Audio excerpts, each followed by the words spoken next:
Panorama de la Bible.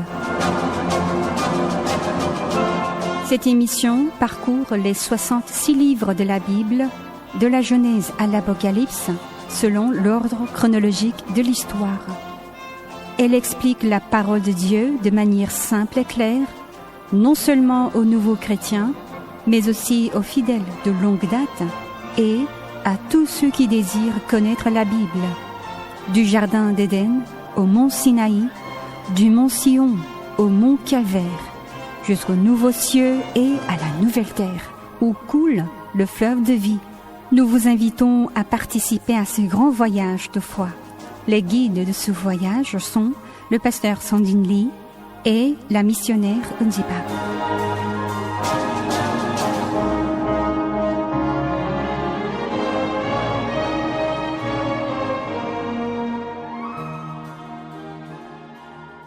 Bonjour à tous, bienvenue dans notre émission. Chers auditeurs, je vous demande d'imaginer un instant. Si le monde que vous connaissez disparaissait complètement du jour au lendemain, qu'est-ce que ça ferait? Après cet événement sans précédent, le déluge qui a recouvert toute la terre, le quotidien de la famille de Noé a dû être complètement différent, presque inimaginable et sans doute rempli de peur. Mais sur cette terre inconnue, ils ont posé les bases des peuples et commencé une nouvelle histoire. En suivant les traces de cette famille qui a continué à avancer pas à pas sur un chemin de vie totalement transformé, nous vous proposons de remonter aux origines de l'humanité. Après le déluge, quand tout ce qui leur était familier avait disparu, en réalité ce chemin a peut-être été à chaque instant un défi et des larmes. Mais s'ils ont pu surmonter cette épreuve, c'est sans doute grâce à la bénédiction de Dieu. Soyez féconds, multipliez-vous et remplissez la terre. Et à la promesse qu'il leur a montrée à travers l'arc-en-ciel. Et ces fruits de la bénédiction et de l'obéissance, ce sont justement tous ces noms, remplissant le chapitre 10 de la Genèse. Pasteur, Oui. Quand on regarde l'ordre des noms des fils de Noé dans Genèse 10, on voit qu'il est différent d'avant. Jusqu'ici, on les mentionnait toujours dans l'ordre Sem, Cham et Japheth. Mais ici, les noms sont donnés dans l'ordre inverse. Pourquoi donc, à votre avis, pasteur? Certains spécialistes disent que Japheth est mentionné en premier parce qu'il est l'aîné. Mais cette interprétation est parfois liée à une vision de supériorité blanche qui conduit à représenter à tort les personnages de la Bible comme étant uniquement blancs. Si on regarde la Bible et l'histoire de manière objective, on voit facilement que ce genre de préjugés n'a pas de fondement. C'est vraiment dommage. Si Japheth est mentionné en premier dans Genèse 10, c'est à cause d'une manière d'écrire propre aux Juifs. On présente d'abord rapidement, puis on explique en détail. Ils ont tendance à résumer d'abord ce qui est moins important, puis à développer plus longuement les éléments essentiels.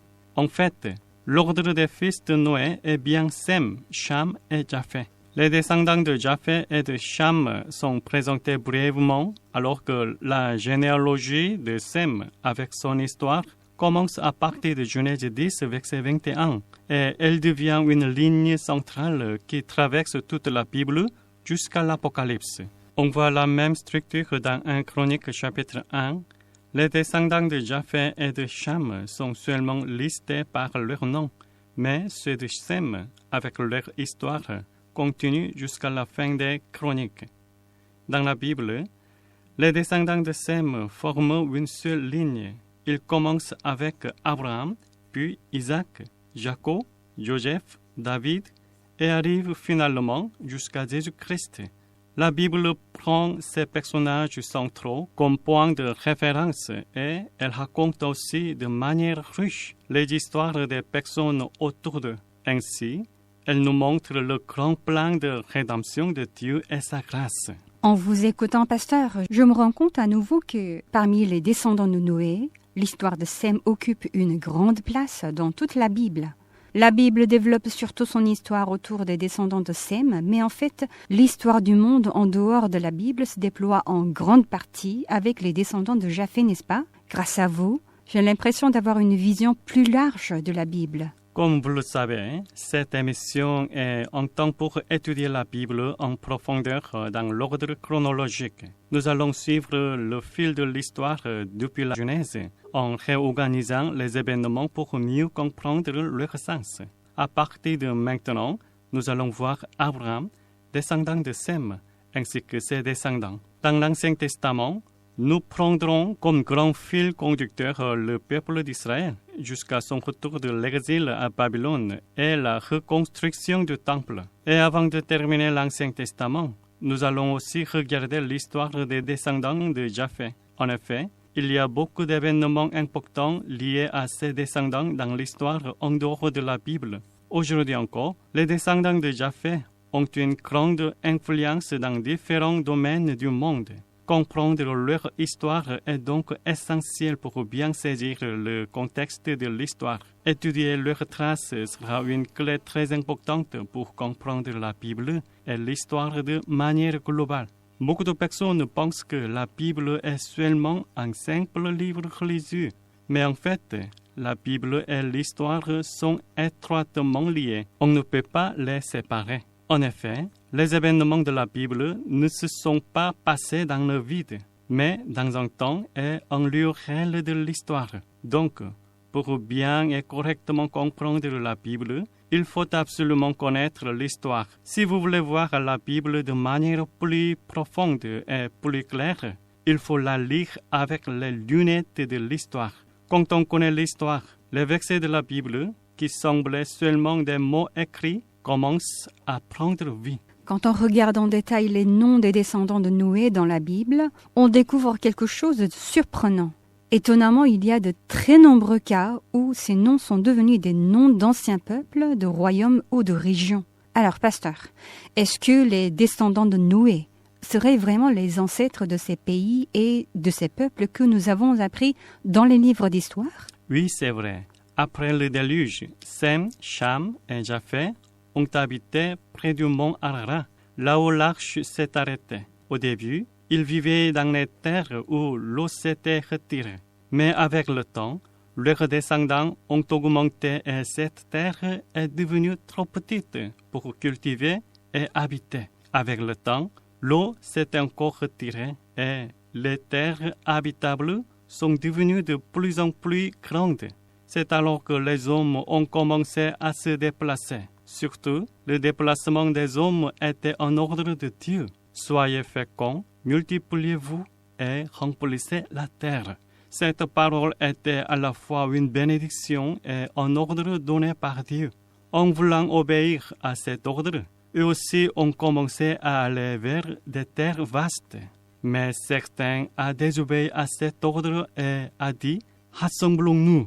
Sous sa provocation, les gens se sont réunis et ont construit la tour de Babel. Alors, Dieu a confondu leur langue et les a dispersés. Dans Genèse 10, après avoir présenté les descendants de Noé, le texte se termine ainsi. Chacun selon sa famille, selon sa langue, selon son pays et selon sa nation. Ainsi, les descendants de Noé se sont dispersés partout dans le monde, selon leur famille et leur langue.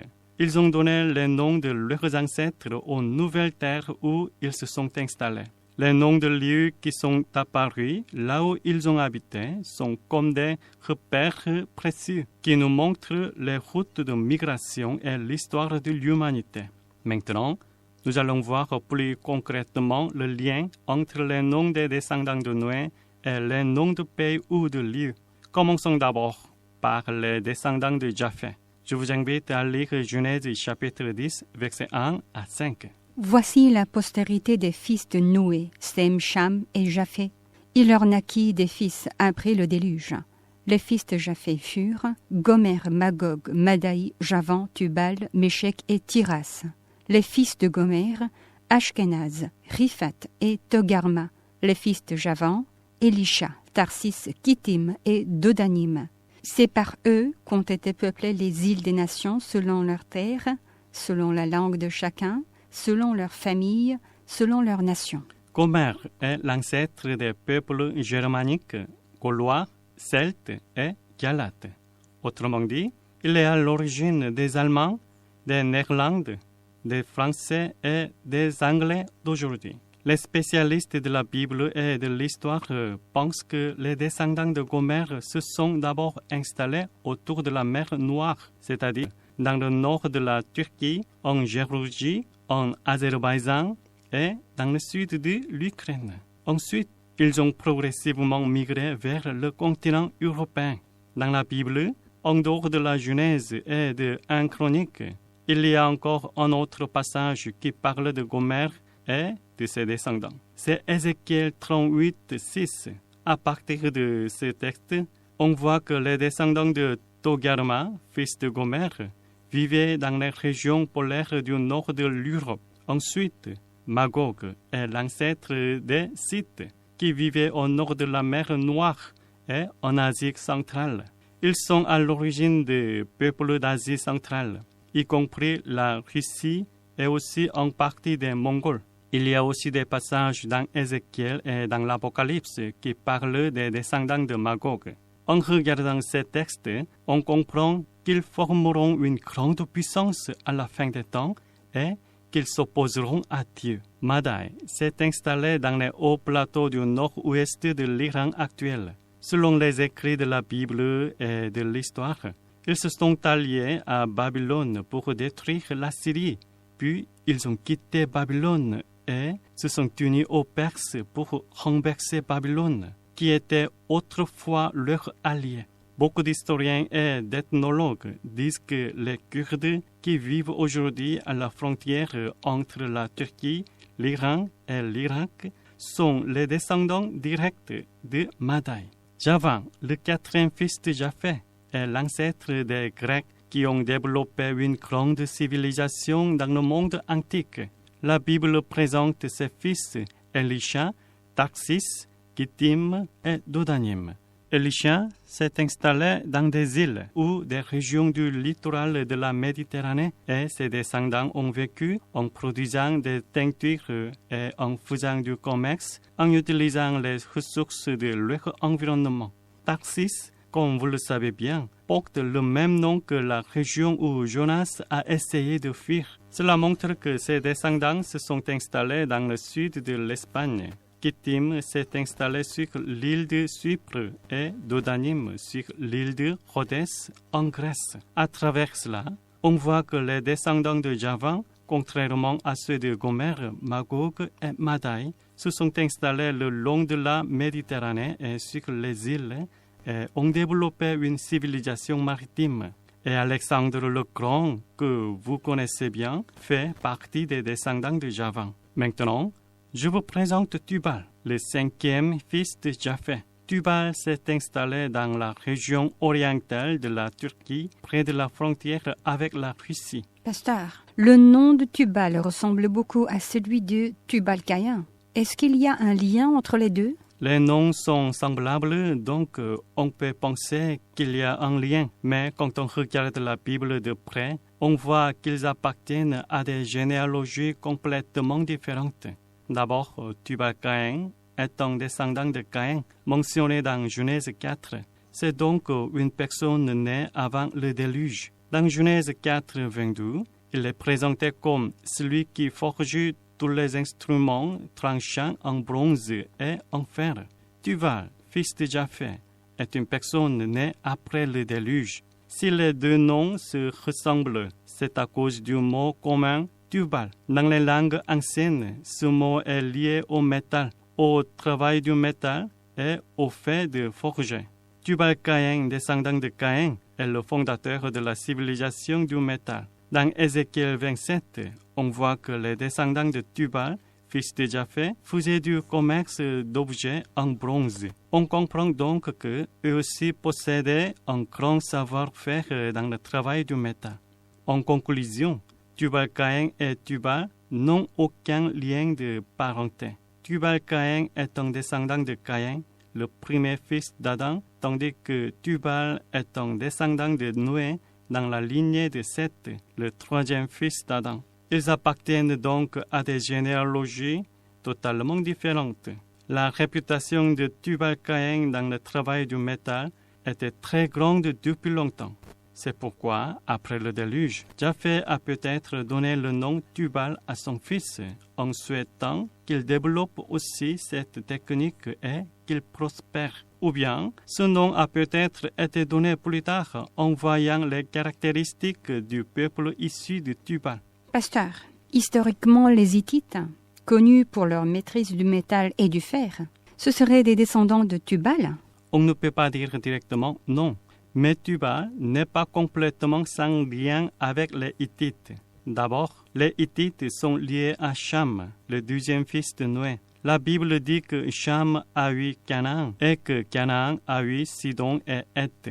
Parmi les fils de Canaan, Heth est l'ancêtre des Hittites, qui ont développé une forte civilisation du fer. Les écrits historiques montrent que parmi les peuples qui ont joué un rôle important dans le développement de la puissante civilisation du fer des Hittites, il y a le peuple de Tabal. On considère que ce peuple de Tabal correspond aux descendants de Tubal. Les descendants de Tubal ont aidé les Hittites à développer cette civilisation du fer et, comme ils ont vécu ensemble, on suppose que leurs lignées se sont mélangées. J'aimerais aussi voir les autres fils de Japheth, mais il nous reste encore beaucoup de descendants de Noé à découvrir et je pense que le temps va nous manquer. Méshek, le sixième fils de Japheth, est un peuple qui s'est installé dans la région de Moscou, en Russie. Et Tiras, le septième fils, est lié aux Thraces, au peuple maritime des Turciens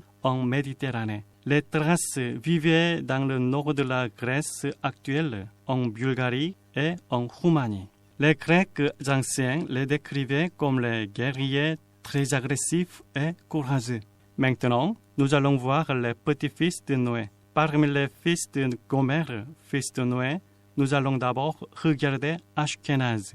Les Juifs appellent l'Allemagne Ashkenaz. Cela veut dire que Ashkenaz est considéré l'ancêtre des Allemands.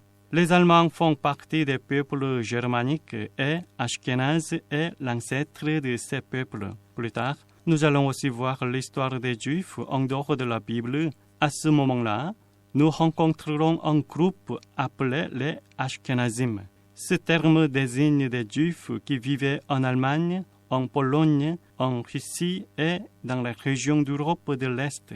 Aujourd'hui, environ 80% des Juifs dans le monde sont des Ashkenazim. Ce sont eux qui ont été victimes de l'Holocauste pendant la Seconde Guerre mondiale, sous le régime nazi en Allemagne. Une partie d'entre eux vit aujourd'hui en Israël et beaucoup vivent aussi aux États-Unis et en Europe. Et les 20% restants, on les appelle comment alors? À côté des Ashkenazim, on appelle Sephardim les Juifs qui vivaient en Espagne et au Portugal et Mizraïm, ceux qui vivaient en Afrique du Nord et au Moyen-Orient. C'est intéressant quand même. L'Afrique du Nord et le Moyen-Orient sont aujourd'hui majoritairement musulmans et pourtant des communautés juives y ont aussi vécu. Quand on pense aux Juifs, on imagine souvent seulement ceux qui vivent en Israël. Mais en fait, il y a aussi des descendants juifs en Éthiopie, en Inde et même dans certaines régions éloignées de la Chine. Comme je l'ai déjà dit, nous aurons plus tard un temps pour regarder plus en détail les descendants de Japheth et l'histoire des Juifs. À ce moment-là, je vais vous expliquer davantage. Très bien. Poursuivons avec Riphat et Togarma. Il est difficile de trouver des informations historiques précises sur Riphat, mais il existe deux hypothèses concernant ses descendants. Une première hypothèse dit qu'il vivait dans la région des monts Oural, en Russie, et une autre dit qu'il vivait dans une chaîne de montagnes à la frontière entre la Roumanie et l'Ukraine. On ne sait pas quelle hypothèse est exacte, mais on pense qu'eux aussi vivaient d'abord autour de la mer Noire, puis qu'ils ont migré vers l'intérieur de l'Europe. Nous verrons plus tard Togarma plus en détail, en prenant plus de temps. En effet, les descendants de Togarma sont au cœur d'événements très importants dans l'histoire du monde. Ils ont eu une grande influence dans le passé. Ils en ont encore aujourd'hui et ils en auront aussi à la fin des temps, comme le dit la Bible. Jusqu'ici, nous avons vu les descendants de Japheth, le troisième fils de Noé. Maintenant, Nous allons voir les descendants de Cham, le 12e fils de Noé. Je vous invite à lire Genèse chapitre 10, versets 6 à 20. Les fils de Cham furent Cush, Mithraïm, Put et Canaan. Les fils de Cush, Saba, Avila, Sapta, Réma et Saptika. Les fils de Réma, Séba et Dedan. Cush engendra aussi Nimrod. C'est lui qui commença à être puissant sur la terre. Il fut un vaillant chasseur devant l'Éternel. C'est pourquoi l'on dit, comme Nimrod, vaillant chasseur devant l'Éternel. Il régna d'abord sur Babel, Érec, Akkad et Calné, au pays de Shnéar. De ce pays-là sortit Assur. Il bâtit Ninive, Rehoboth-ir, Kalash et Raison entre Ninive et Kalash. C'était la grande ville. Mizraïm engendra les Ludim, les Anamim, les Léabim, les Nephtuim, les Patrosim, les Casluim, d'où sont sortis les Philistins, et les Caphtorim. Canaan engendra Sidon, son premier-né, et Heth, et les Jébousiens, les Amoréens, les Girgadiens, les Éviens, les Archiens, les Siniens, les Arvadiens, les Tsémariens et les Amatiens. Ensuite, les familles des Cananéens se dispersèrent. Les limites des Cananéens allèrent depuis Sidon, du côté de Guérar, jusqu'à Gaza, et du côté de Sodome, de Gomorre, d'Adma et de Tseboïm, jusqu'à Lécha. Ce sont là les fils de Cham, selon leur famille, selon leur langue, selon leur pays, selon leur nation. Les descendants de Cham se sont dispersés et se sont installés en Afrique, sur le littoral de la Méditerranée au Moyen-Orient et dans le sud de la péninsule arabique. Les 4 fils de Cham sont directement liés à des pays et des régions importantes d'aujourd'hui. Cush, ancêtre de l'Éthiopie, Mizraïm, ancêtre de l'Égypte, Put, ancêtre de la Libye, et Canaan, ancêtre des peuples installés dans le pays de Canaan, qui comprend aujourd'hui Israël, le Liban et la Syrie. Parmi les fils de Cush, Saba s'est installé dans la région de l'actuel Yémen. L'Éthiopie et le Yémen sont proches non seulement sur le plan géographique, mais aussi sur le plan généalogique. La preuve la plus claire se trouve dans l'histoire du prince Ménéric, né de la reine de Séba et du roi Salomon. Après que la reine de Séba est venue voir le roi Salomon pour demander sa sagesse, le prince Ménéric est allé en Éthiopie et a fondé la dynastie des Ménéric. Saba, dans le sud de l'Arabie, et Cush, en Afrique, ne sont pas seulement voisins. Ils ont en commun d'être des descendants de Cham et d'avoir aussi un lien de sang avec Salomon. Dedan désigne une région de la péninsule arabique, le long de la mer Rouge. On pense que les descendants de Dedan s'y sont installés. Cush engendra aussi Nimrod. Selon des sources historiques juives, Nimrod a dirigé la construction de la tour de Babel. Nous parlerons de Nimrod plus en détail la prochaine fois. Comme l'épisode de la tour de Babel est rapporté dans Genèse 11, ce serait bien de l'aborder en même temps que Nimrod lorsque vous en parlerez. Dans la Bible, il y a un peuple qui vivait près d'Israël et qui était toujours en conflit avec lui. Ce sont les Philistins. Les Philistins sont un peuple venu de la mer. Leurs ancêtres sont arrivés au pays de Canaan depuis des îles autour de la Grèce.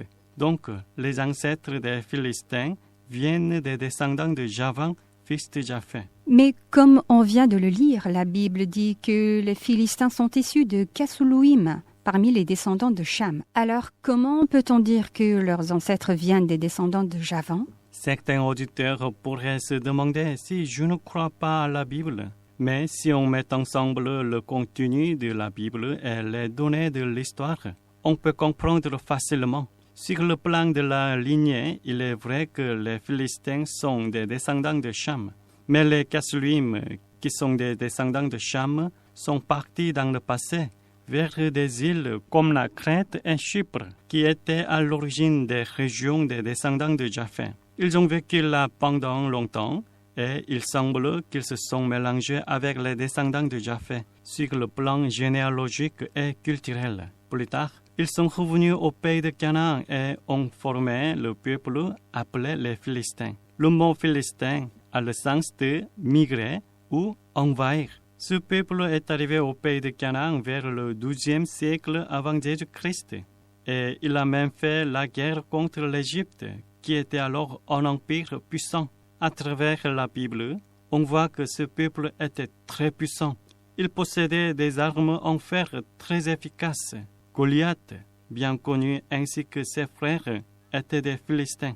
Comme le montrent les textes bibliques, il y avait parmi les Philistins une lignée de géants, ce qui faisait d'eux une grande source de crainte, non seulement pour Israël, mais aussi pour les pays voisins. Quand on regarde les descendants de Canaan, fils de Cham, on retrouve les mêmes noms que ceux des peuples qui s'opposaient souvent à Israël dans la Bible. Ils ont habité le pays de Canaan pendant longtemps après le déluge, n'est-ce pas? Et même quand le peuple d'Israël est entré dans ce pays après l'Exode, ils étaient toujours là. Israël a pris le pays par la conquête, mais une partie d'entre eux est restée. Et on les retrouve encore à l'époque des juges, puis à celle des rois. Ils vivaient toujours dans le pays, n'est-ce pas, pasteur? À travers la Bible, on voit que les descendants de Canaan étaient à la fois mauvais et puissants. Ils étaient tellement mauvais au point que Dieu a fait descendre le feu du ciel à l'époque d'Abraham pour les juger. Ils étaient aussi tellement mauvais au point que Dieu a ordonné à Moïse de les détruire à cause de leurs péchés. Ils étaient si forts que, à Kadesh Barnea, les espions envoyés par Moïse ont tremblé en voyant leur taille et leur force. Depuis le début de la conquête du pays de Canaan jusqu'au moment où David a pris Jérusalem, environ 400 ans se sont écoulés. Pendant tout ce longtemps, les descendants de Canaan n'ont jamais perdu leur force. Parmi eux, les Jébusiens qui occupaient Jérusalem ont continué à menacer Israël en se considérant comme les maîtres du pays grâce à une forteresse imprenable et à une armée puissante.